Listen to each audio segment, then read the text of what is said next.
everybody. My name is RAYNE Elder, and I would like to sincerely thank you for taking time out your schedule to be here tonight. This is going to be a great event.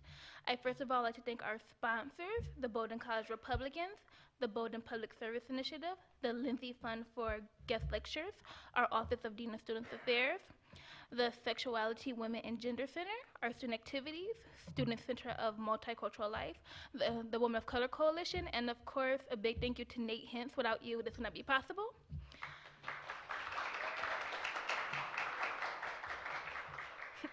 Tonight, our moderator will be Laird. Professor Laird teaches courses in race and ethnic politics, urban politics, American politics, and political behavior.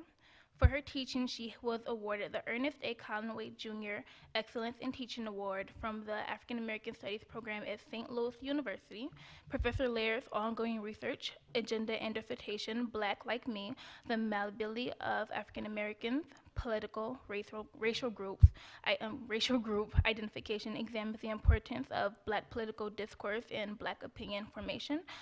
Her second line of work focuses on how group norms shape Black political behavior. She has received several awards for research, including the Rodney Higgins Best Faculty Paper Award from the National Conference of Black Political Scientists and the Best Paper Award, Race and Ethnic Politics section from American Political Science Association. Her work has been published in the American Political Science Review and Politics Groups and Identities. Give a big hand for Professor Laird.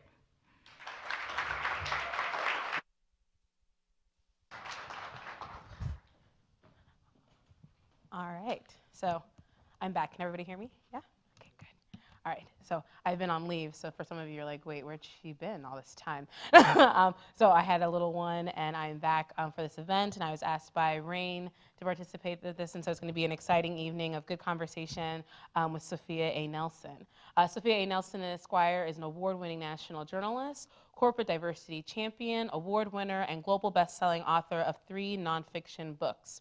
Considered a dynamic, independent-minded thought leader, she's a former congressional committee counsel, corporate diversity and inclusion trainer, turned opinion writer and TV pundit who regularly offers thoughtful commentary on American history, the Trump White House, the Washington, D.C. power players of the week, and the most important political and social issues of the day.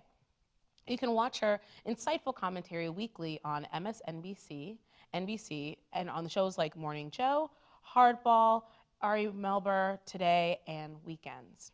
So without much further ado, Sophia A. Nelson. You okay? Bad move. Uh-oh. Okay. Can you hear me? Yeah. Okay. Bad move to try to trip up the steps, right? I almost did that. So we're going to, of course, have a dialogue, but I wanted to kind of set the table for you this evening, just a little bit about what's going on in Washington. I'm assuming that you watch the same news that I do every day and you see what I see. And I think that our country's in a pivotal moment. We're in a difficult moment. We are in a challenging moment, but I'm an optimist. And I believe that America will find her way through as she always does, which is why I wrote my last book, E Pluribus I, Reclaiming Our Founders' Vision for a United America. And I hold this up because a lot of people find it strange that a black woman would write a book about the founding fathers and about the founding of this country and say that there's something good that we ought to reclaim from that.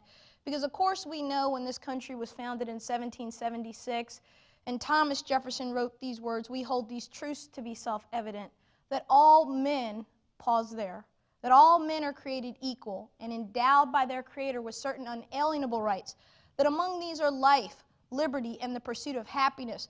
When Jefferson wrote those words, he meant those words for white male landowners. Let's be honest about that. People who look like me were slaves. Women were not enfranchised. As Abigail Adams famously said to her husband, don't forget the ladies. They forgot the ladies at the Constitutional Convention.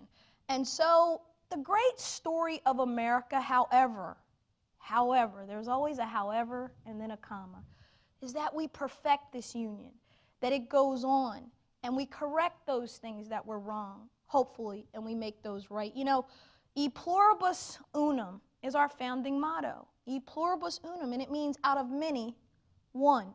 I want you to think about that because the reality is that if you think Virginia and Massachusetts got along, you would be wrong about that. If you think that South Carolina and New Hampshire thought alike, you would be wrong about that. There couldn't be anything more different than the South and the northern colonies. They were different. One were slave-holding territories. The others were abolitionists and vehemently opposed to that. Yet, comma, it's important, they formed this union. They formed this union of colonies, and they fought back from what they believed was oppression of their liberty and their freedoms, the very liberties and freedoms that they were taking from others. So America's a dichotomy, right? It's a paradox in many ways. But America at its very core, ladies and gentlemen, is the story of us, of all of us. This is an immigrant nation. This is a nation that was built by people from other countries and other places, people that came here with a dream in their heart and a desire in their soul to build something for themselves, to escape religious persecution, to escape racism, to escape any kind of ism you can think of. People flock here, and they always have, because they believe that America is still that shining city on a hill. So I'm here to tell you that all will be well. It looks crazy right now. We are divided. We are fighting. And in the large part, that's a good thing. I keep telling people that the day that Americans stop disagreeing, the day that Americans stop pushing back on one another, the day that Americans stop kind of screaming at each other, but then stepping back and listening and understanding each other, is the day that America fails. America is a great republic. We are a republic. When they came out of the Constitutional Convention in 1776, and a lady asked, Dr. Franklin, what do we have? And he said, a republic, if you can keep it. Republics don't have long shelf lives. We're at 242 years coming this July 4th. Rome was the longest standing republic. We are now the longest standing republic. And the question is, will we stand for long? Will we continue on in the current state that we find ourselves, where we are bitterly divided, where we are angry? But I would just remind you that 1860, the election of Abraham Lincoln, was probably the most divided time this country's ever had. And it ended up in a civil war that cost hundreds of thousands of American lives on the North and the South. And yet, the Union was preserved, and we went on. And the radical Republicans, yes, Republicans, the radical Republicans of the 1860s, passing the 13th, 14th, and 15th Amendments to the United States Constitution, freeing slaves in the 13th, creating equal protections clause in the 14th, and 15th, giving black men the right to vote. Of course, black women, we were black, but we didn't qualify because we were female. This country is a great story, and it's one that I encourage you as young people to listen to the dialogue tonight, to ask questions. We were talking at dinner. What's your name, young man, right there, the college reporter? What's your name? Francisco. We were talking, and he asked me a very powerful question about, what I thought was going to happen. Like, how are we going to end up? How is this story going to end? Of course, I don't have the answer to that. I'm an optimist about America. But the real premise of your question is, you were talking about Constitution Day and that people were writing comments on this big banner that you had. And he said a lot of the comments were very negative about the Constitution. And that hurt his heart. And it hurt him because he loves America and he loves the Constitution, and he's confused as to why people see it in the way that they do. And what I want to encourage us to do tonight is to listen to one another, to hear one another. I think we're doing a lot of yelling and a lot of screaming and a lot of finger pointing and a lot of threatening. Social media is a nightmare for our civic discourse. It's incivil, it's uncivil. It is causing great problems in our country right now. So we have to begin to get in forums like this, band together, even when we disagree. Folks, that's what America's about, if you didn't know. It's about the disagreement. It's about respecting that other person's point of view even when it's not your own. It's about honoring that other person's religion or faith when it's not your own. It's about liberty and freedom for all of us. We hold these truths to be self-evident, that all men, that now means all of us, not just some of us. And so I thank you for the honor of being here tonight. Bowdoin is one of our great liberal arts colleges in this country. It's one of the great institutions in the world. It's a great community. You've been wonderful to me, very kind, and I look forward to spending more time this evening and tomorrow. And so without further ado, let's go on and have our discussion. Thank you.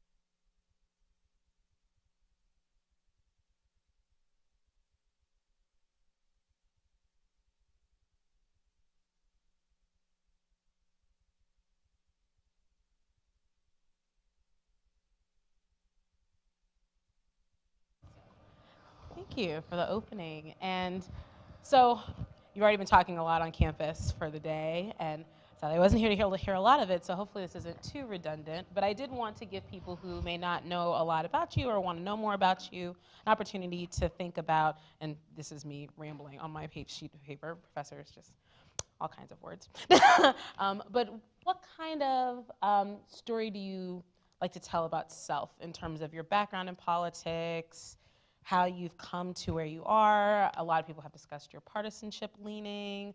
And I teach a women of color in politics class, and I even see some of my students who've taken the class in here, including RAYNE, who did a lot of the coordinating for this. She's wonderful. Yes. Wonderful, Francisco, all of them wonderful. Absolutely, and she would remember we read some very scholars in the class, right? We read things from like Anita Hill, as well as other perspectives from people from conservative leanings like Condoleezza Rice, as well as Nikki Haley. And I wanted to kind of think about and just talk about where that has been for you in your own lived experience in politics, especially as a woman of color. Well, when you say self, what is my story? I think it's an American story, like everyone else's. And again, the liberty to choose. Look, all African Americans are supposed to be Democrats. Didn't you know that? Oh, I used to work on this, so yeah. And so I think that particularly when I was coming up, it would be seen as a betrayal of sorts to not be in line with the beliefs of your ancestors, etc. But the bad news for folks is they don't know that black people were Republican in this country all the way up and really until the 1960 election when it really began to turn. And you know, you think about the election of John F. Kennedy and Richard Nixon in that contest, and it was President Kennedy making that call to Coretta Scott King when Martin Luther King was in the Birmingham jail, and him making that call that made the difference. Daddy King, Martin's dad, was a Republican in Alabama, Birmingham. You got to know your history. And he came out and endorsed that young senator from Massachusetts who called his son. Nixon made a call too, but he was about 10 minutes too late. So that is, to me, it's an interesting pivot. And when I think of myself back in 1988, God, I'm dating myself, presidential election of 1988, of course, the Republican primary was big, as was the Democrat primary, and a guy named Jack Kemp came to my college campus. Jack Kemp was everybody's favorite Republican. You know, from Buffalo, New York, football player, raspy voice. Some of you are too young to know who that is, but you should Google him, and a great book was put out about him last year. And he spoke at my campus, and I remember just being, I was a student government leader, and I remember just being blown away by this man talking about enterprise zones and empowerment and pulling yourself up. And he had echoes of Lincoln, and he had echoes of Reagan, and he had this belief in America and the greatness of it. And he was very positive, very uplifting guy. And I thought, I must be one of those Republicans. And that's kind of how I landed and have been there ever since. Now, there have been moments of utter despair, disbelief. Being a woman of color in the Republican Party for the last 25 years has not been easy. And if you Google, I've been very open about it. It gets me in trouble sometimes, but I so don't care. And, you know, because that's the way you make change. I'll never forget meeting Shirley Chisholm when I was an intern after law school, and we met in a ladies' room in Trenton, New Jersey. It's a true story. And, of course, imagine one of your icons walking into the ladies' room, and you get to talk to her. And she said to me, because she knew that I worked you know, on the Republican side, she said, we need good Republicans. She said, let me tell you stories about me being a black woman and how the white women in now treated me. They did not welcome me. Let me tell you about how the men of the Black Caucus treated me when I became a congresswoman and I didn't even have a bathroom that I could use. Her point was that whenever you break the mold and you do something different or you stand for something, you're going to get pushback. You're going to get people who don't agree, people who want to shun you and shut you out. Again, that's America, though. And so my story is someone who really centered on the beliefs that Jack Kemp preached that day. And I still believe in those. I think the Republican Party is a long ways away, however, from what it was when I joined in 1988. I don't recognize it now. I also don't recognize the Democrat Party now. I think both of the parties have splintered into factions. Have you distanced yourself from both of the parties, kind of in a like I mean, as now, a journalist and as you want to be as independent as you can be. I mean, I think everybody knows my leanings, but I certainly vote. If I vote like I hope most people do for people for what they offer. I like to look at the end. I'm not a party line. I'm not going to pull a straight ticket. I don't think any of us should be. I think we should look at people and look at what they're saying and look at how it's going to impact your bottom line and how it's going to move the country forward. So yeah, I mean, I think that I'm disappointed in my party, but I do think that sometimes the Democrats went through this. There were periods that they had dark periods in those 1800s. I was talking about the 1900s. I mean, the Democrat Party, the truth of the matter is, that's the party of segregation. That's the party of the regression of people of color. That's the story, like I said, but it shifts in the 60s. And then the parties flip identities almost with the Dixiecrats leaving the Democrat Party because of integration and civil rights and becoming Republicans. And so parties have a way of doing that. I think after the Trump presidency, the Republican Party is going to have a lot of work to do because the Republican Party at its core is Lincoln's party. And that's not who we are right now. And the Democrat Party is probably not who it is fundamentally supposed to be. It's more progressive. So again, you see the splintering, and I think that that's just that's why our country's in a state it's in. I don't think we know who we are or what we believe right now. Interesting. And now that you're talking about that and some of that history as well, because I don't know if you're familiar with historian Leah Wright Rigueur's book, Loneliness of the Black Republican. She's a wonderful She's person. awesome. She's at Harvard. She's a fellow Republican. She's good. Yeah, no, Leah's great. Yeah. And so I wanted to know, what were your thoughts about that idea of being lonely? Like, is it a space of loneliness? And if so, you know, is it that various individuals who are African American within the party feel as if the party isn't hearing calls to issues on particular concerns? Some of the things that I brought up in the book, sometimes there's talked about around civil rights or around various policy initiatives that could be more helpful for maybe broadening the appeal of the party after we see the realignment that goes on.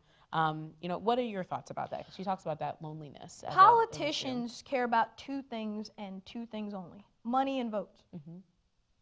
That's it.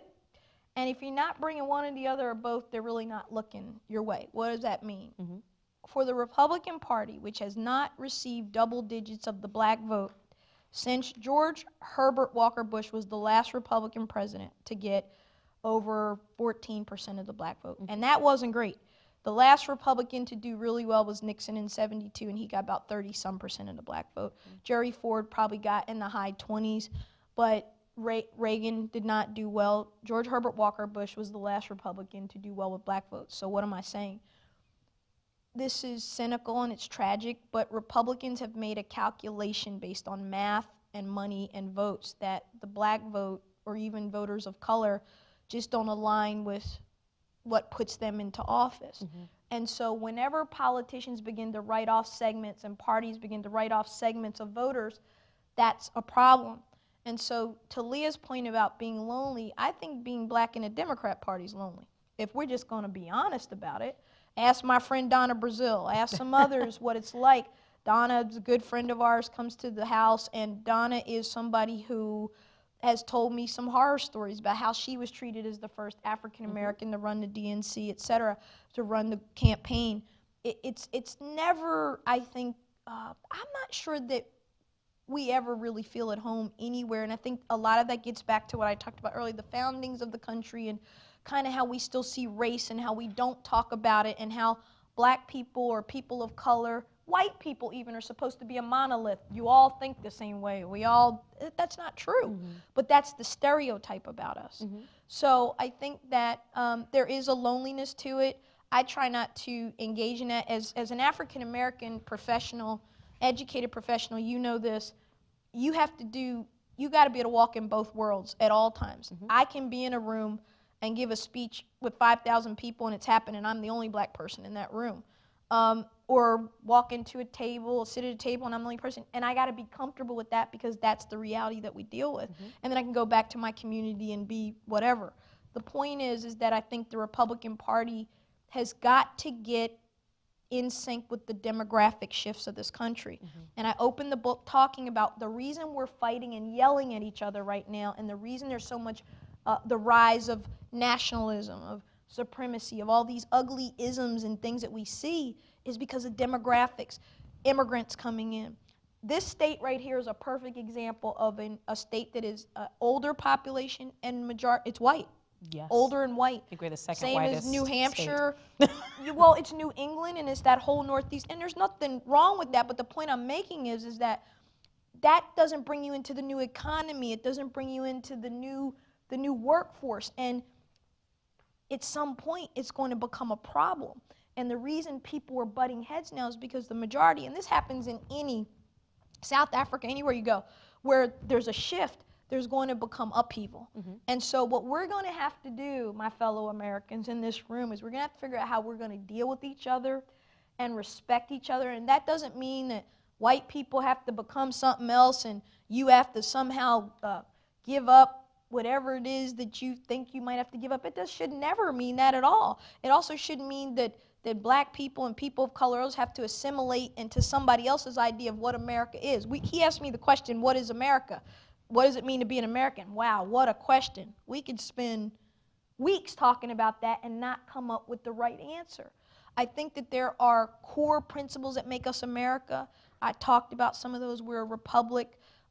We are a government of the people, by the people, for the people. At least we're supposed to be. I think we've gotten away from that. I think that we need to get back to some of those founding principles, the things that make us truly united and great. And I'm not talking about the things we may disagree on, but those fundamental things of liberty and justice and equality and freedom that I think is a beacon to the rest of the world. But yet we here who live here don't seem to be very happy about what we have. We don't seem to respect it, and we don't seem to respect each other. Now, I'm thinking about that because I saw some of your C-SPAN discussion around your book, which I thought was very interesting, right? Because you're calling for this unity, and there'd be some who would argue, right, from a kind of even a critical race theory or a critical lens from marginalized populations, right, that the history of what's gone on in this country is part of the problem. And not only that it's occurred, but that there is a limited acknowledgement of it, right? So I think about, for instance, Ibram Kendi has written a lot on this, particularly in his book, Stamped from the Beginning. And one of the things that he even wrote in there as well was thinking about where people were in their mindset at the time of the founding, right? And that when they were escaping things like Britain and the ways in which the rules were going on over there, and mostly religious oppression, religious a lot oppression of it, right? and freedom, right? Exactly. And he wrote in an essay even thinking further about this, saying that the founding fathers wanted freedom from British enslavers or oppressors, but he also argues that, and freedom to enslave and oppress, right? Indigenous people, African people, women, and poor whites contested from the start, desiring freedom from slavery and oppression, freedom to enslave and oppress, as opposed to freedom from enslavement and oppression. The United States has been ideologically built on these two opposing cornerstones of freedom in the Declaration. So he goes fairly strongly on this. How does one become unified if this is a feeling that is being held by those who may be in marginalized populations? So, yeah, I think you can't have unity for unity's sake. It has to mean something. And it has to mean getting back to those core principles I talked about where people are treated on an equal footing, on a footing of justice. We know, for example, let's take criminal justice in this country. We have a huge problem in our criminal justice system. And I don't think you're going to get much argument from anybody. You see Republicans now voting for, look at the bill the president passed. You got people like Van Jones who would be so ideologically to the left of where Donald Trump is, but these people, Cory Booker worked on this.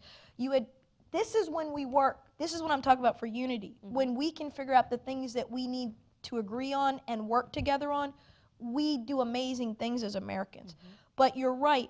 We have never yet had a full discussion and understanding in this country of race and what it means, and that's why it keeps erupting. Charlottesville, Virginia, 70 miles from where I live. Boy, we've had a rough time in Virginia lately.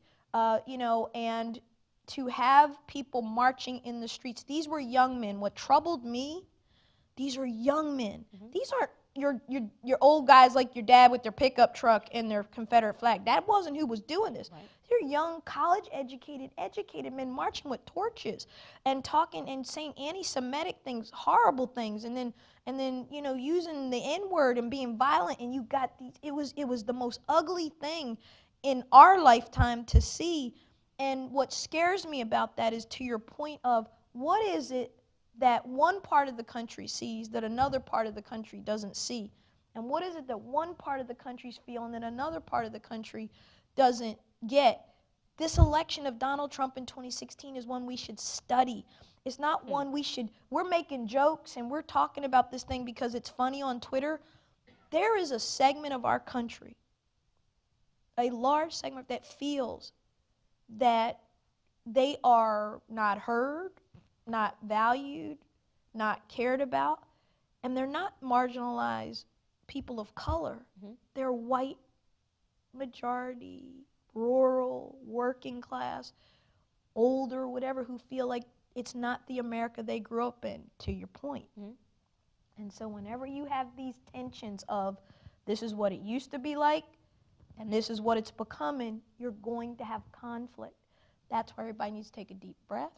And it's not about unity for unity's sake. I'm telling us to unify around the principles of what makes this republic strong and unify around those things. And I put, as you know, in here, I think I picked 45 Americans. I start with Paul Revere and I think Elizabeth Cady Stanton are my first two. And I picked codes that go back to our founding and principles, of core principles in the Constitution, et cetera, of who we are supposed to be as Americans. And you can pick men, women, black, white, Latino. You can pick older, younger, New Englanders, Southerners. They built this country and they made it great because they challenged the status quo. They went against the grain. They stood up for what was right. You here have one of the legacies of one of the greatest women ever to serve in politics, Margaret Chase Smith. Adore her. She's in this book as one of the great Americans. Stood up against McCarthyism, stood up during the Vietnam War. She believed in civility and discourse and her principles of conduct and how we should treat each other. We don't have people like that anymore in public life. And so this country was founded on something that was, like I said, it was tricky, it was complicated, it was racist, it was wrong, it was, and I know that white Americans shudder when I say it was racist. Well, it was. You can't have people enslaved and make them work for free for 200 years and beat them and sell them, and you've got to come down to Virginia, and you've got to see Thomas Jefferson's Monticello. If you haven't been, they've got a whole new slate of what do you call them? Exhibits. Yeah. Sally Sally Hemings, Hemings, they've for the added Hemings. her now. They're now acknowledging her after 250 years. Yes. They acknowledged her when the DNA test came out in the 90s, but now they've given her a place. They now know where her room was. They acknowledged that the children were hers. We have no images of her. We have no recordings of her in that way, but there's enough that we know from her kids' oral testimony and what they talk about. But now they've given her a place. That's a big step. Thomas Jefferson is beloved. He is the everything we talk about in America because he wrote those words that I quoted from the Declaration. And then there's Madison. The mere distinction of color is another exhibit you should see. James Madison gets less attention because Thomas Jefferson takes all the oxygen out of the room. But James Madison is the father of the Constitution. And the mere distinction of color exhibit at James Madison, to me, is far more powerful because it goes there in the way we're talking about. It breaks down the economics of slavery and the economics of race.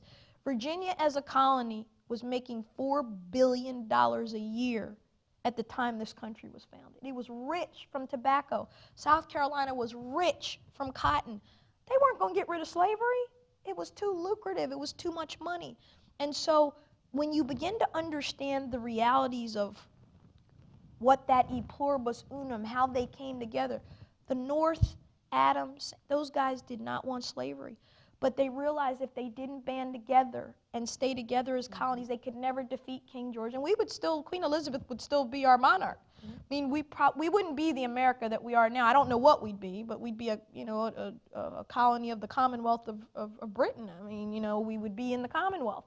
And so they did something amazing, and I think they deserve to, we should be critical of them for what they did wrong, but we should applaud them for what they did right.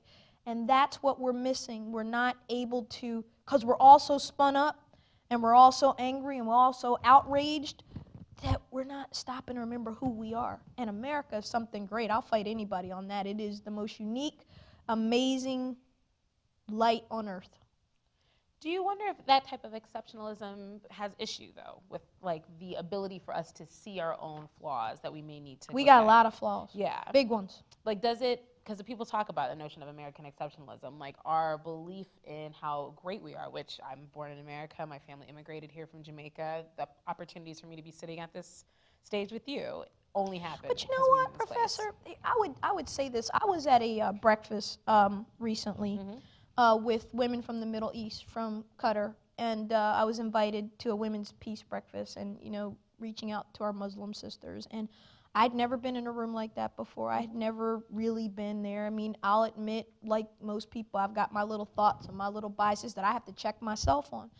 Anyway, I go into this room and I listen to them talking about what life is like for them on a day-to-day in the Middle East as women who have to cover themselves, and a man that asks to marry you and you say no, he's allowed to throw acid in your face, or you can't go to a doctor unless your father or your husband signs off on it. And listen to them talk about America. They worship. We're Western, we may have our issues, but every woman in that room from another country was saying, you American women, you have freedom. You're liberated. And so they look at us as a beacon. So yes, we have flaws. We've done terrible things to our own people, to ourselves, to others. No great nation escapes that. There's not one in history, there's not one now that doesn't escape that. But the point is that we are exceptional, but we have to remember that other people are exceptional too. And I think when we can, again, come to the table and say, yeah, we're the big dog in the room, we're America. But America does a lot of good around the world. One of the people in this book, George Marshall, the Marshall Plan, the George Marshall House down the street from where I live in Virginia. And you talk about a nation that we rebuilt everybody after the war, because that's what we do. And I just want people to say nice things about us sometimes too. I mean, you know, we get a lot of flack as America, but we're still a pretty great place. Interesting. Now, and thinking about this, so we're thinking in the past and coming to the contemporary moment, right? You've mentioned the president a couple of times. So one would be, is it President Trump, right? Because a lot of people have focused a lot on his presidency specifically, saying, you know, we had Obama was a great moment. Prior to that, we had previous individuals that were great, and now President Trump has come along and this has complicated things in ways it has before. Now, some would argue that actually this is the outgrowth, he is the conclusion or even just another chapter in a long narrative, right? That this isn't new, or he's no different from things like that maybe associated with the Southern strategy, the appeals that he makes, some of the discussions that he brings up in nationalism. I think even Leah, in an interview I saw her, said that, you know, the party has moved to the right of Goldwater, I think was her actual word. Yes. Right? It's not even on the same plan. Not the same it's plan. just going on the same. It's Right. in a totally different direction. So, you know, has he really been that big? Is it him?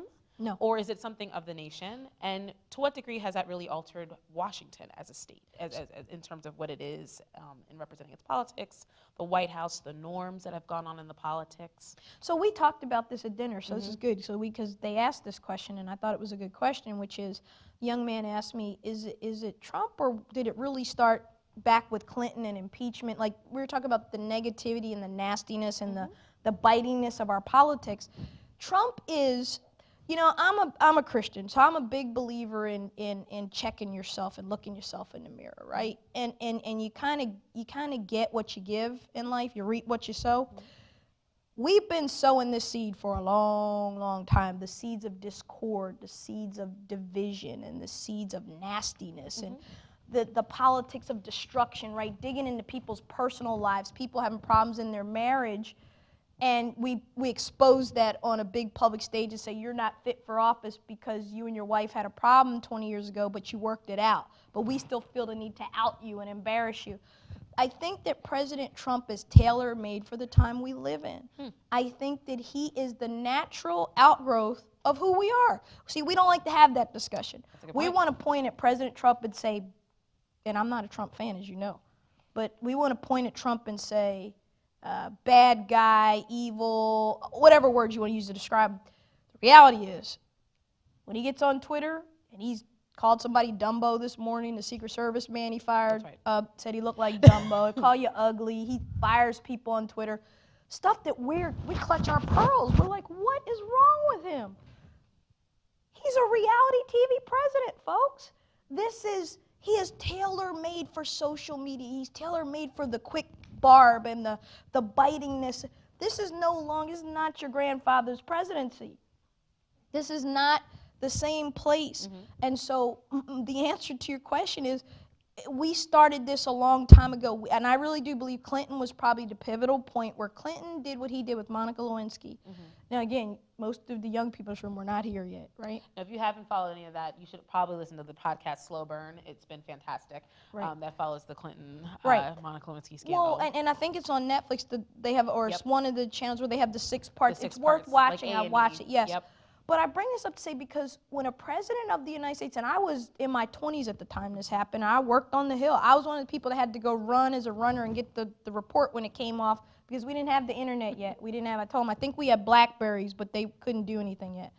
And the reality is that when he was able to do that and the feminist organizations who would have screamed bloody murder at any other time stood down and attacked the girl, and then the Republicans who, if you remember at that time you had the Christian Coalition and you had that whole, they were like, we're not letting this go, so we're impeaching this dude. They knew he wasn't going to get removed.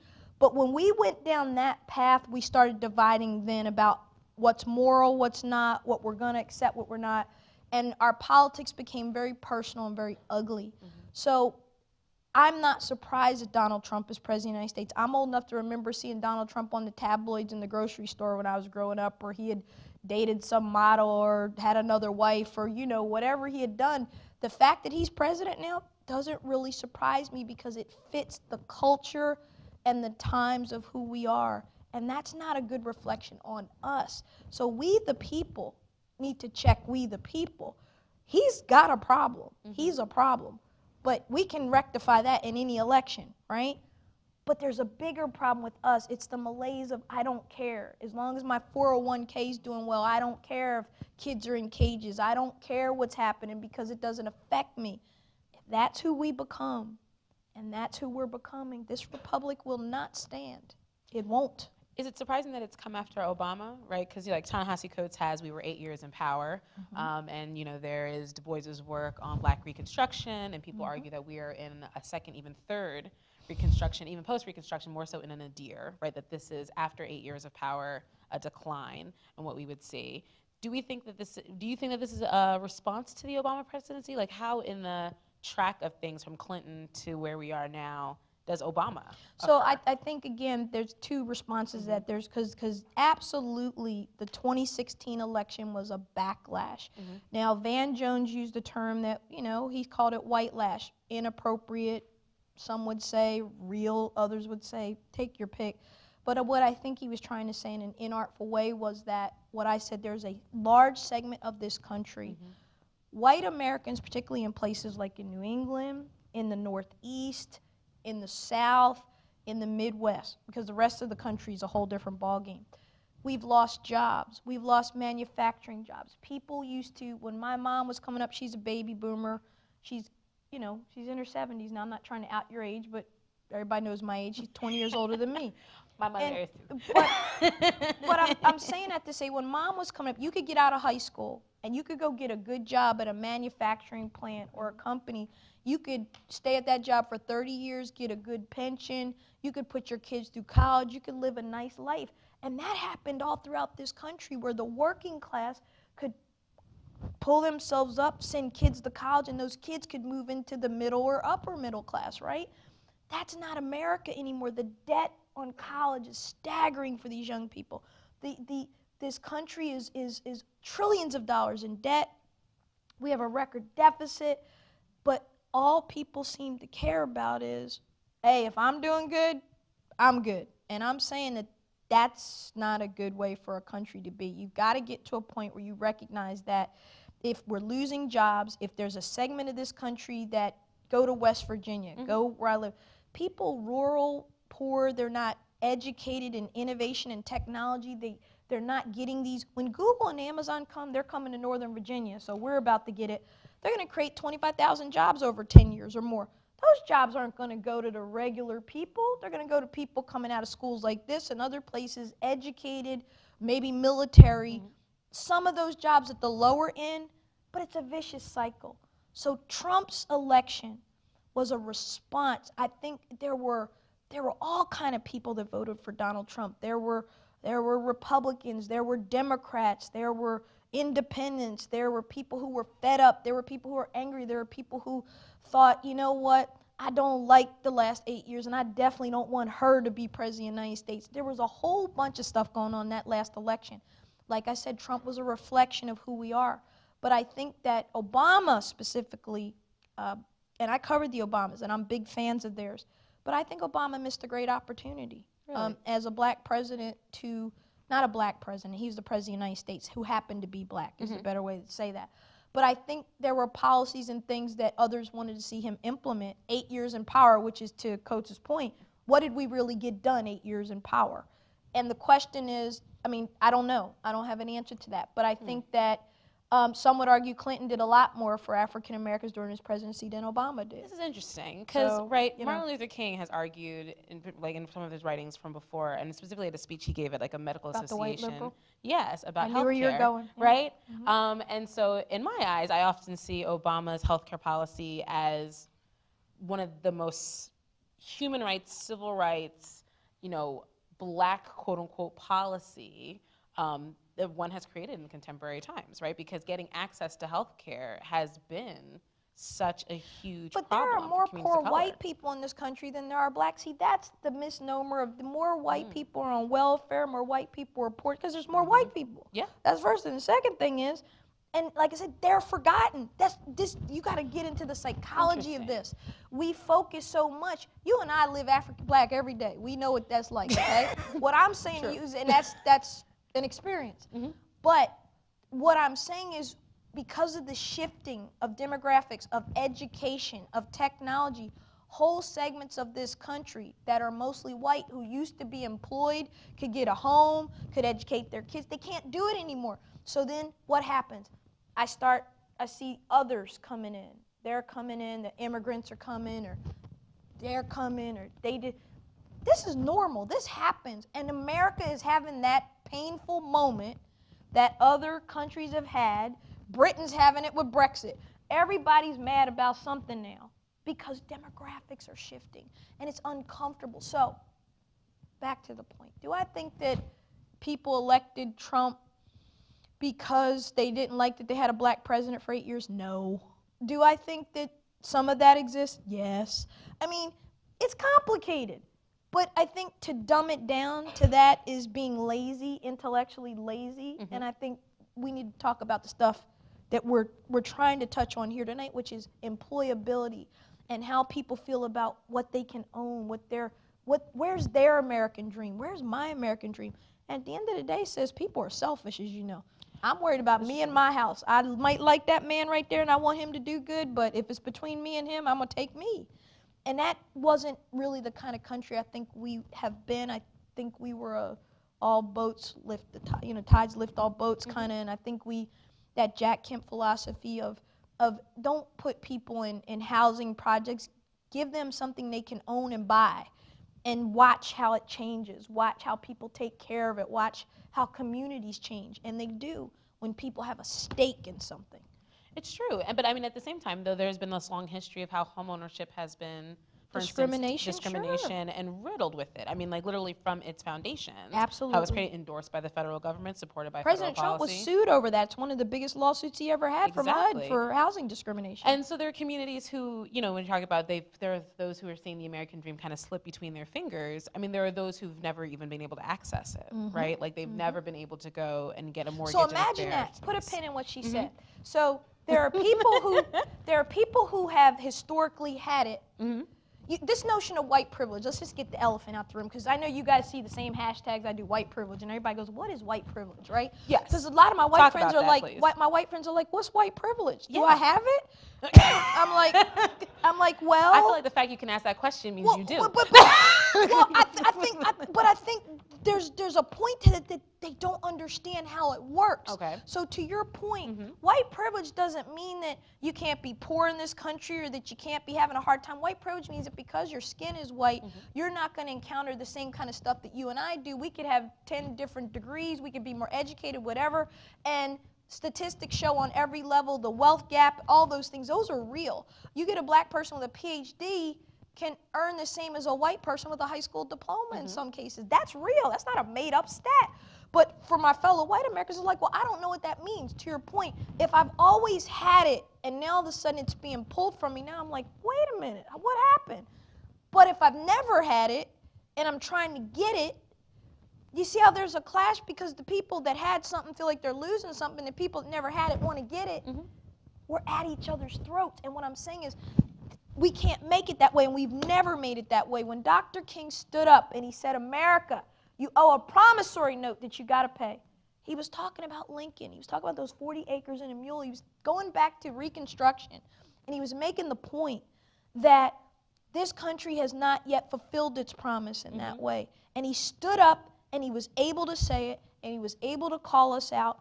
And but for Dr. King, you and I wouldn't be sitting at a place like Bowdoin College, which is one of the most elite colleges in our country. Used to be a men's school of some of the most elite men in our history, from Nathaniel Hawthorne to Joshua Chamberlain, and I mean great men who, you know, ran this country or were the cream of the crop of this country. We sit here, two black women sitting here talking, and we have people listening to us. That's progress. It's progress. Excellent. Are we Q&A time? All right. So we will. Sorry, we got a little excited up here. Lively discussion. Yes. So we will have questions from the audience, people with thoughts, comments. Don't be questions. shy. Let's talk. I know, and some of these are my students, and if you guys have been to any event where I have been and you see me calling a student, I will call you in this audience. You guys sit there and look at me. I'll make her give you some class credit. So I will co-call the student in a heartbeat. Go ahead. Hi. Following up on the point you were just making, Dr. King, about that promissory note, what are your thoughts then on the modern day movement for reparations? That was actually on my question list. Cory Booker just introduced a Senate bill today, I think, right, about that, to study it. I think that the question of reparations is twofold. One, it's absolutely one as a nation of conscience and of morals and to live up to our founding principles that we have to look at. How we do it, I think, is what the discussion ought to be. We were talking about this today. Do I think that the Treasury's going to write $10 million checks to every black person in this country and say this is reparation for slavery? That's just stupid. And that's not that wouldn't even get you where you want to go, because I can win the lottery tomorrow and mess all the money up. That's not what you want to do. What you want to do is to have, again, an honest, I need, and I say this all the time on TV, I need from my fellow Americans who have different skin than me, who are white, to really have a deep thought about this process of, what does that mean? What does it mean to be a black person in America or a person of color? What is the experience different from mine? And I always challenge people, take a colleague at work to coffee. Have lunch. Have people over to your home for a barbecue or just talk. Listen. Just get to know people beyond what you think you know about them. And you'll learn so much about people. One, you'll find out that you have a whole lot more in common than you thought you did, a whole lot more. But secondly, you'll find out that other people's experience is not your own, and that that's a good thing. And you'll learn, and you'll grow. Again, it doesn't mean you got to give up something or apologize to anybody. I don't want white people to apologize and be sorry for something that happened 300 years before they were born. That gets us nowhere. Reparation has to be about getting equality of opportunity, equality of access, equality of education, the things, the building blocks of the things that, like you said, we were marginalized out of, stripped from, and you've got to begin to give access to those things in a way that lifts people up so that they can contribute, so that they can have a good life, the American dream. That's the kind of reparation. I don't know what that looks like, but I think I would be dishonest to say, you know, this country, like I said, if Virginia was making $4 billion a year in tobacco, and South Carolina is making, you know, $4 to $5 billion in cotton or more, and this is just in the beginning, you have to go to James Madison's Montpelier and see the mere distinction of color. I was blown away because it goes there, because it goes to the economics, and it shows how rich America became because of slave labor, and how the people who helped to build this country and enrich it got none of it. Mm-hmm. You've got to have that discussion, and you've got to figure out how you're going to, again, you can't go back in time 200 years ago and fix what was done, but you can still see the remnants of it today. And until we can be honest about that, we're going to continue to have these fights and name call and white citizens are going to feel like I'm being attacked and I'm being made to feel guilty for something I didn't do. That's not the right attitude. That's not how you should look at it. The way you should look at it is, that didn't have anything to do with me, but because my skin is white in this country, it means something different than if my skin is dark in this country.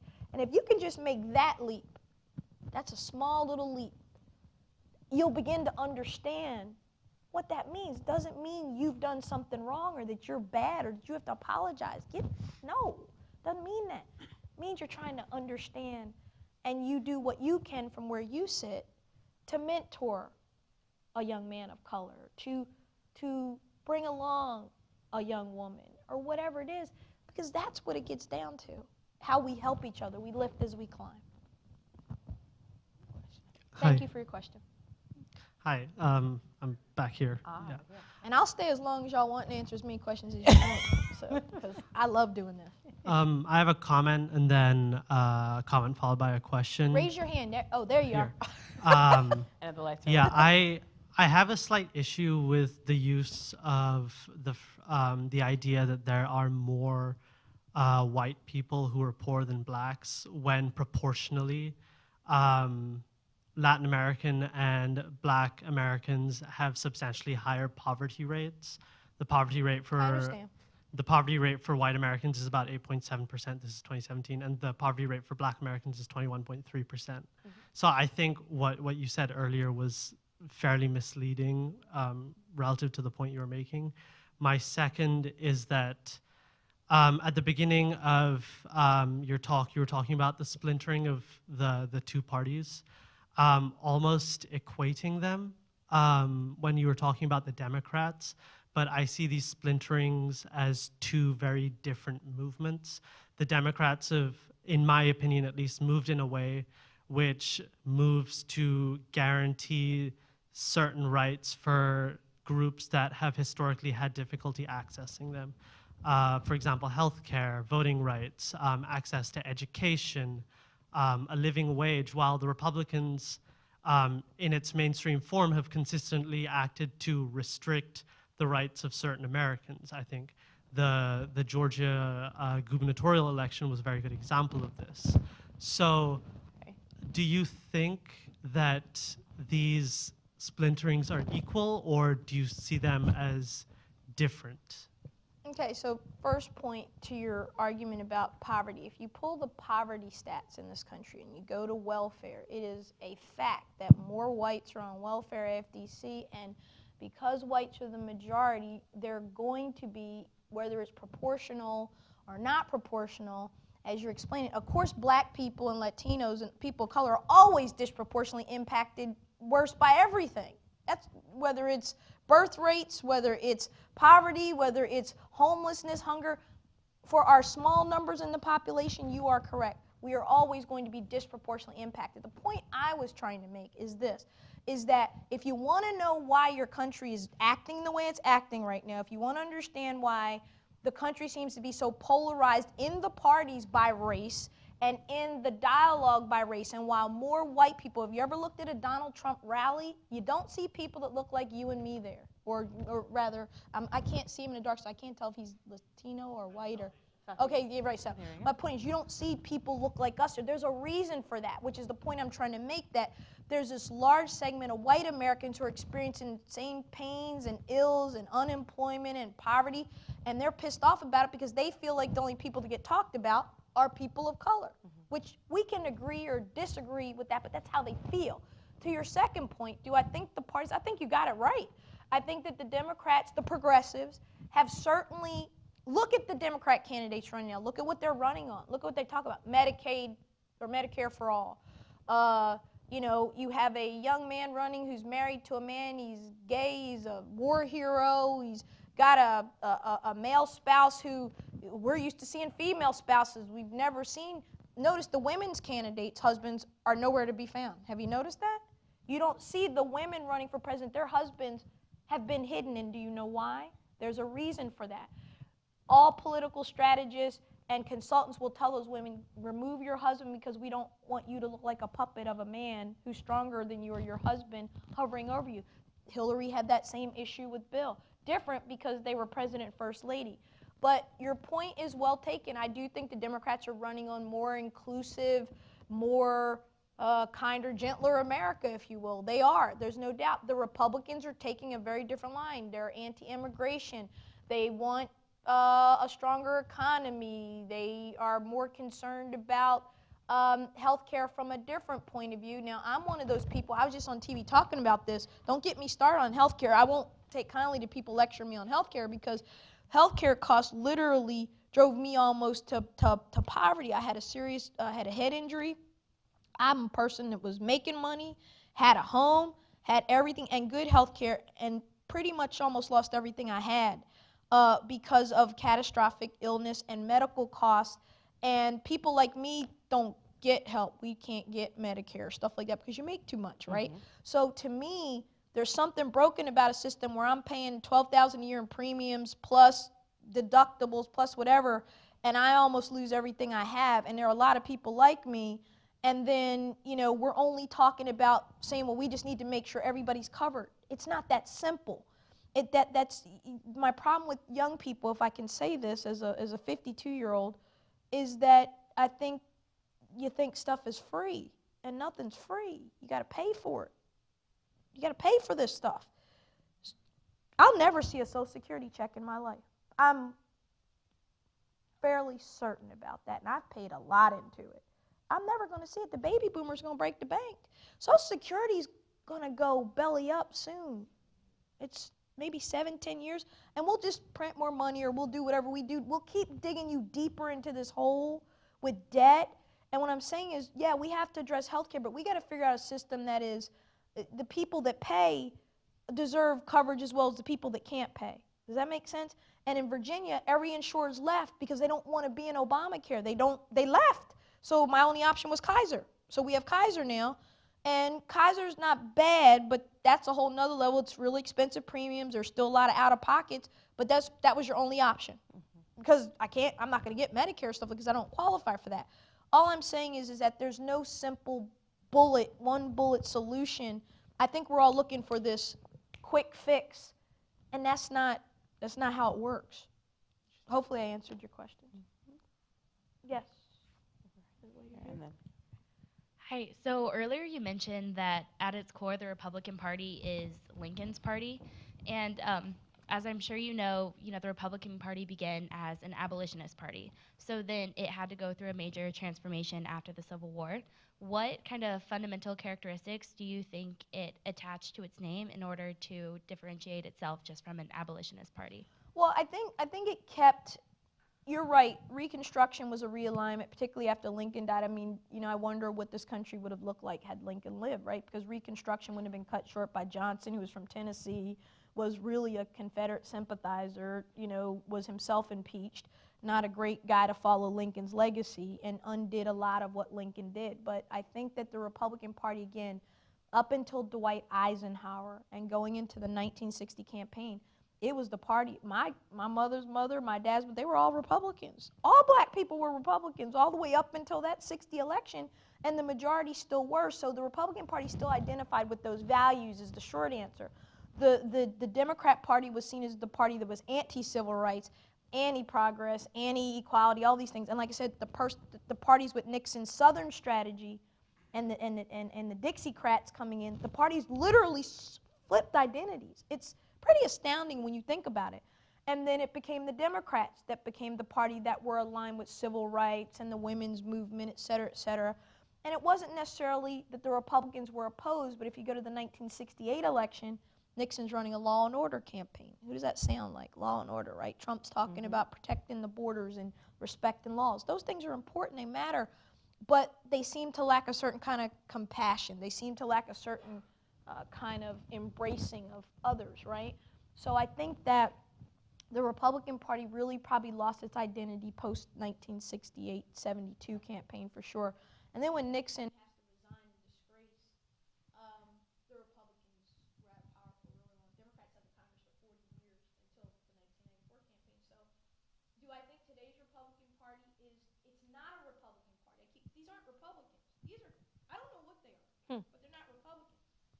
Republicans are what we've been talking about fundamentally from the beginning of the party in 1850 into, like I said, probably into 68, and then the party flipped its identity. Conservatives don't always consider themselves Republican, or vice versa, right?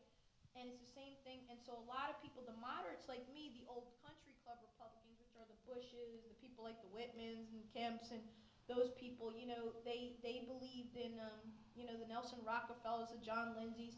These were people who, Everett Dirksen, but for Everett Dirksen in the U.S. Senate, a Republican, the minority leader, there wouldn't have been a civil rights bill.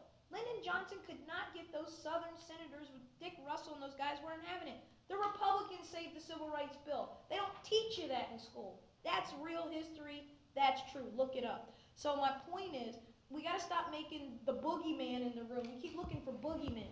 And at the end of the day, both parties got enough bad history between them and a lot of good history between them. And my hope is that we can get back to our fundamentals. We don't have to agree on everything. We don't even have to like each other. What we have to do is respect each other's differences and our values, our religious beliefs, all the core tenets of what our founders built this country on to keep us free and to keep us a nation of laws, of order, of men, and not of demagogues and tyrants, etc., which is where I fear we're headed.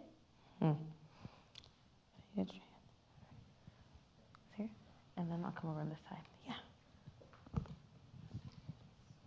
Thank you, Sophia. Thank you for coming, and this has been a fun and illuminating talk. Especially intrigued by your interest in history. You seem to key in on the importance of being not just having an interest in history, but being realistic about history.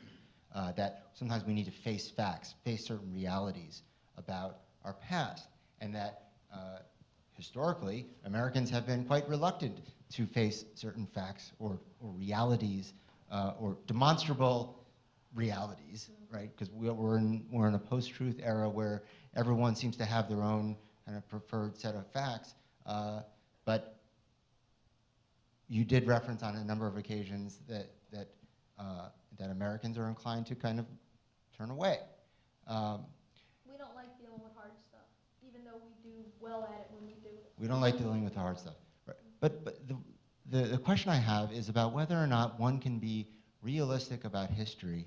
And I mean, I noticed that you're also quite patriotic and nationalistic, or in a kind of generous, open, inclusive, nationalistic way.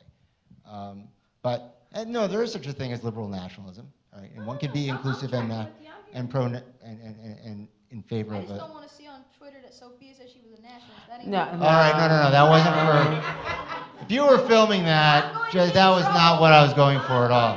No. That's No, okay. not Candace is President Trump, like, yeah, Candace is covering it for use the the day. word- She got you. She got Let's you. use the word.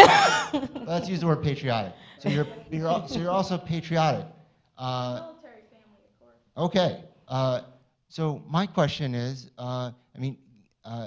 you've spoken eloquently at times about certain realities, but you've drawn what I think are kind of curious conclusions.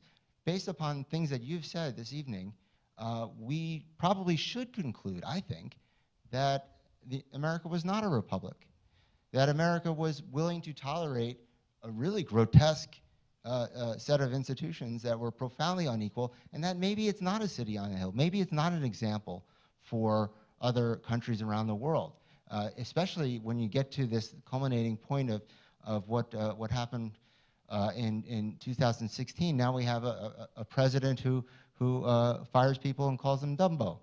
Okay, well, if you're in some other country and you're looking at what's happening in the United States of America, you might think, you know what? That's not for us. That's not a good example. That we don't want that system. But actually, we should go to great lengths to avoid looking like them. What's the question? How do you reconcile can you be historically realistic and patriotic at the same time? And I'm asking this not to stump you or anything. This is a question we're all dealing with, right? And I hear you grappling with it, just as we do. So it's a good question, and thank you for it. A couple things. One, and I believe this strongly. We live in 2019. We do not live in 1719. Now, pause there for a moment. It is dangerous for me in 2019 to try to put my 2019 freedoms as a woman of color, and all my degrees and all that I possess, and try to put myself in Sally Hemings' shoes, or in Sojourner Truth's shoes, or in Mary McLeod Bethune's shoes, because but for them I don't exist. What am I saying? That I cannot possibly, looking from this 21st century perch that I sit on, have an understanding of, I can look back at these founders and say, as I do, you guys got some problems here. You talking, Jefferson, I have a love-hate relationship with Jefferson. Love him because he's brilliant, and I love to read what he says, and I think he's amazing, but don't like a man that writes these eloquent words that are read all over the world, that spur on the French Revolution, that make people believe in equality and everything, and yet you go home to slaves, and you're sleeping with one of your slaves, and you're having babies by her, and you won't even acknowledge those kids exist. But I can go on and on. That is a problem for me. But I'm looking through the lens now of 2019. I'm not in the 16th century or the 17th century and making the choices that they made. My point is, we can do nothing about what is past. We can't change it. We can't fix it. All we can do is deal with what we have now. So if someone expects me, because I'm a black woman, to dislike America, or think America's not a great place, or think America is that the founders didn't have some good in it. I am so grateful that they founded this country. I am so grateful, and I am a direct lineal descendant of slaves on my mother's side. My 5th great grandmother removed, Grandma Viney, was a slave from Africa, ran off with the plantation owner's son, Grandpa Henry, who was white and Irish. They went to Oklahoma because they couldn't be married in Georgia, and then they went to California when California was available, and they had 13 kids together, and I descend from them. And so I love great-great-grandpa Henry as much as I love great-great-grandma Viney. Somebody doesn't like that, not my problem. All I'm saying is that I think that we get ourselves into a lot of trouble when we try to look through our lens and figure out why they did what they did. It's not going to work, because you and I would have made different choices. We wouldn't have done that. We know better. We know it is foul to own other human beings. They knew it was foul. You don't think Jefferson knew in his first draft? But it was about money. Please understand this. That doesn't make it right. It doesn't make it anything but what it was. They made a choice, and they paid for it in this thing called the Civil War, which almost tore the soul out of this country. And at times I wonder, when we're still fighting about Confederate monuments and flags in Virginia where I live, y'all aren't doing that up here. But are you? You'd be surprised. Really? Okay. Well, I am surprised by that. You'd be surprised. But I'm trying to make the point that we're still having these, we're still feeling the effects of, as Condi said, it's America's great birth defect. Slavery was a birth defect on us. And we're still dealing with it, but that doesn't mean we still aren't great, and that doesn't mean we still don't have good things about us, and that doesn't mean that the men and women in this room, particularly you young men and women in this room, I'm going to eat my Wheaties because I want to be around to see what you do 30 years from now. I want to see how you restore this republic and how you figure out a way to provide health care for everybody, and for the people that can pay for it, they get to keep what they have. For the people that need it, we help. I want to see what you do to help bring immigrants into these borders legally and to help them become citizens. And then for those that we have to help and feed and clothe and show compassion to, that we don't forget the words on the Statue of Liberty, to bring me your huddled masses and your poor. That's who we are, and we're getting away from that. So I don't know if I answered your question, but that's how I square it. I don't try to take my 21st century lens, and I'm privileged as a black woman in this country. I'm privileged right now as a black woman in this country. Forget about what I would have been like, I wouldn't have existed 50 or 100 years ago, nor would have she. But I am clear about my privilege, because I've got some too, because the kids that live in Chicago or in Philly or in Camden, New Jersey, or some other place where they got to dodge bullets, or they don't know what they're going to eat, they're cold, they're not even drinking water in Flint. And those are mostly our folks. 66%. So I understand. And the goal is to keep perfecting the union, and that's what I hope we do. So, thank you for your question. Any more? Yep, one more, and this will be the final question of the evening. That young And for man there. students that would like to continue the conversation, there is a reception at Howell House immediately after this, so please head over there. Speaking as a black Republican, rather, a Republican woman who is black, how do you feel about tokenism in the party, especially in the case of like Lynn Patton and the Michael Cohen hearings? What did he ask me? I'm sorry, I didn't. Say it one more time. Honey, ask your question a little bit slower. Oh, You're moving too um, fast. Oh, you're talking about Lynn Patton. Yeah. Ooh, Lynn Patton, yes. did I go off about that? You need to Google Sophia Nelson and Lynn Patton, and you'll hit pay dirt. But at any rate, them bringing in a black woman to a hearing room. First of all, I served in that very hearing room. Only committee staff and members of Congress are allowed in that hearing room. So trust and believe that myself and all my other fellow, we did a one of these, like, did you see that? Because that was not even allowed. You're not even allowed to be back there. That's number one. Number two, to stand a black woman up. Black woman who, by the way, was a party planner before she got her job at HUD as a Secretary of Housing. But she's standing there and she's silent as he points to her as a prop, as somehow, because there's one black person. Don't get me started on the lack of diversity in this administration. It's despicable. It's a disgrace. It should be better. The only black people in this administration are at HUD, and there's only a few of them. And the one that was at the White House, you know what happened to her. She got ran out and called a dog on Twitter. By the President of the United States, by the way, called her a dog.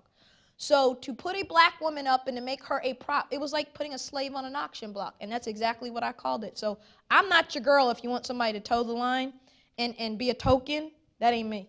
I'll call you out because I live my life pretty black or white. There's right and wrong, there's black and white, and you do things. There are things you do and there are things you don't do, and that's something you don't do. And I think the Republican Party has a lot of, work's not even the right word. I told you, they're not even interested in this discussion. Their base is what their base is, and they're going to live and die by that base. That's why in Virginia, in my state, which used to be a reliably red Republican state, it went from purple under Obama to now it's blue. And do you know why? Because Republicans didn't pay attention to the demographic shifts in that state. You cannot have a political party that is 98% white. It's not going to work in a country that's almost 40% people of color. Am I right? The numbers don't add up. So the GOP can continue to do this foolishness if it wants to, but it's going to find itself as a very rural, regional, maybe some places in the South party. Stacey Abrams almost won in Georgia. That's big when you think about that. That's Georgia we're talking about. Georgia. And yes, Atlanta's got a lot of African Americans and all, but Georgia's a very rural, it's Georgia. And for a black woman to lose governor by less than, 1% or something like that, a half a percentage point. Right, with active voter suppression happening as well. Yeah, that's a big, so I'm trying to tell the Republicans, I've been sounding this, Google it. I've been talking about this for 25 years in op-eds, in speeches. I've been on them. If you don't shift and if you don't open this party up, you can still be conservative. It doesn't mean, but you have to make your ideas attractive to people.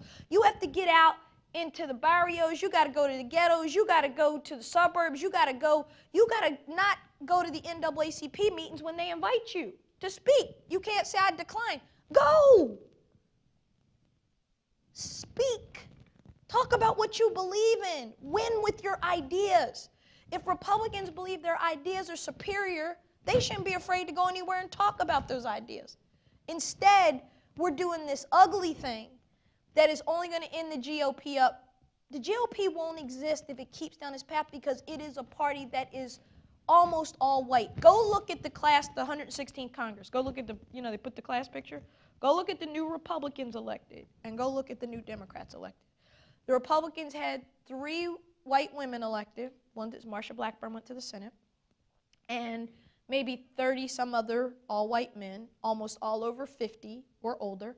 And the Democrats, unbelievable what they elected and who they elected from all over. It looks like America. That's real. Now, Republicans don't have to like that, but keep up what you're doing and you won't exist as a party. Your ideas will be gone. So what they did with Lynn was despicable, but Lynn was despicable because I would have never participated in something. That's why I'm not in the Trump administration. I've been asked many times. And I know other people like Michael Steele and others, not going to do it. I don't want to be a part of that. And I don't blame anybody else who does, but that's not for me. So I think that you have to stand on something, and you have to know your value, and you have to know what your line is. So hopefully it answers your question. I'll take one more if you don't mind. He's got a hand up.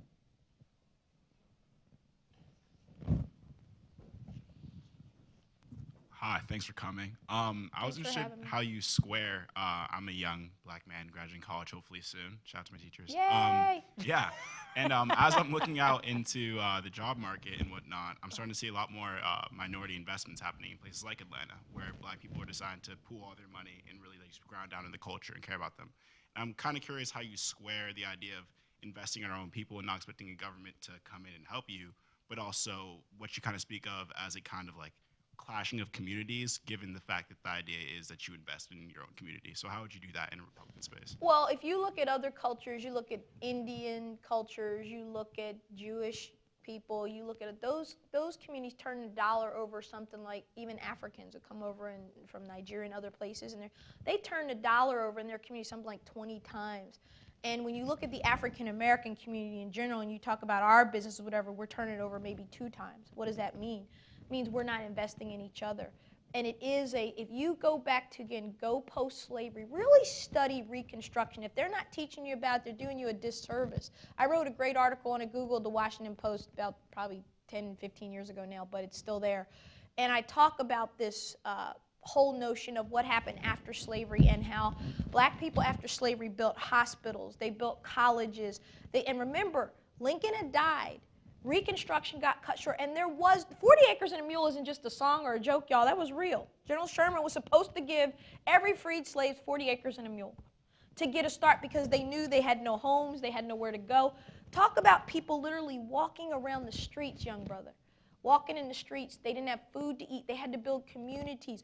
Our men were strong. Our men were in the home. Our men were in the family.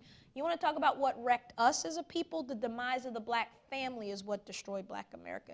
And then you start to get into these government programs and go back to the movie Claudine. You're way too young to know what that is. Oh, Claudine's a good movie, but though. you know, you got Diana Carroll and James Earl Jones, and yes. it's a classic 70s, and it was a movie made long before its time, but it's set where she's a young black mother in the projects, and she's got some kids, and he's a single garbage man, and she works, and they want to get married, and the system says they can't because if they get married, they're going to take her welfare away, which she needs to help feed the kids.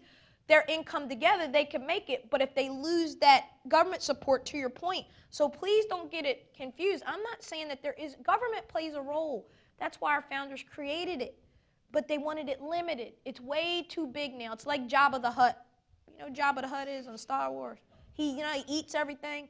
That's our government. It eats everything. Well, more taxes, more this. Give me more. And we just keep working more and more, and we keep paying more and more, and we're getting less and less. So I think that there is a role for government, and I think that it should help, but it should not be a way of life. It should be an assist.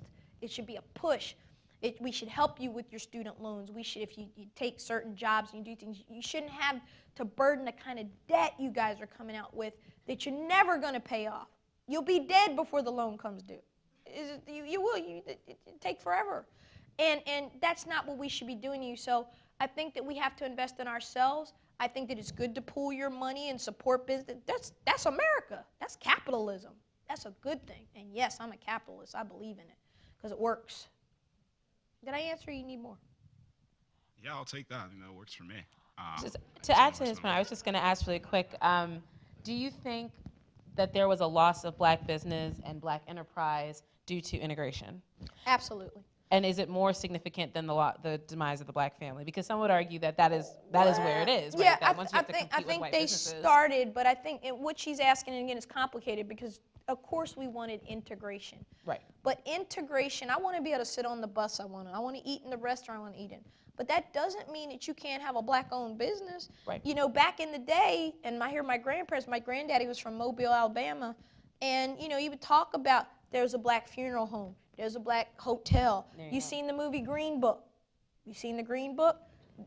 That didn't do the justice it should have to Green Book. I know it's a lot of controversy around that movie, but they made the point that during those times there were only certain places black people could stay, but they were all black-owned establishments. So the argument can be made that we had booming businesses, we could support our families because we were turning that dollar over in our community. And when we integrated, and then we began to move to places like Chicago and to Ohio and other states off the Mississippi, and people migrated up to Detroit, et cetera, they began to work in these factory jobs. They move into communities that are more integrated. There's busing, there's all these things.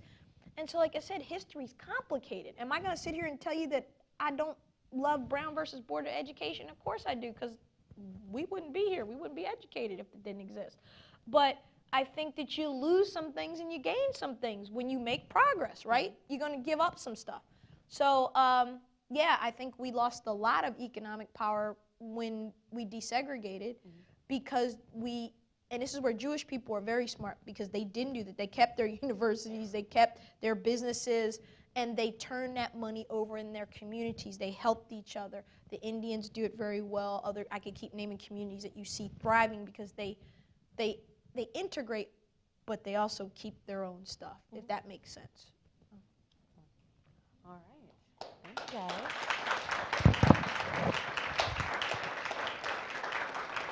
It was wonderful having you here. Thank you so much for having me. I mean it. I wish we could just talk longer, because I know there are more questions, but I'm going to go out and mingle wherever they tell me to go, and I'll hang out and answer. I think there's some books out there.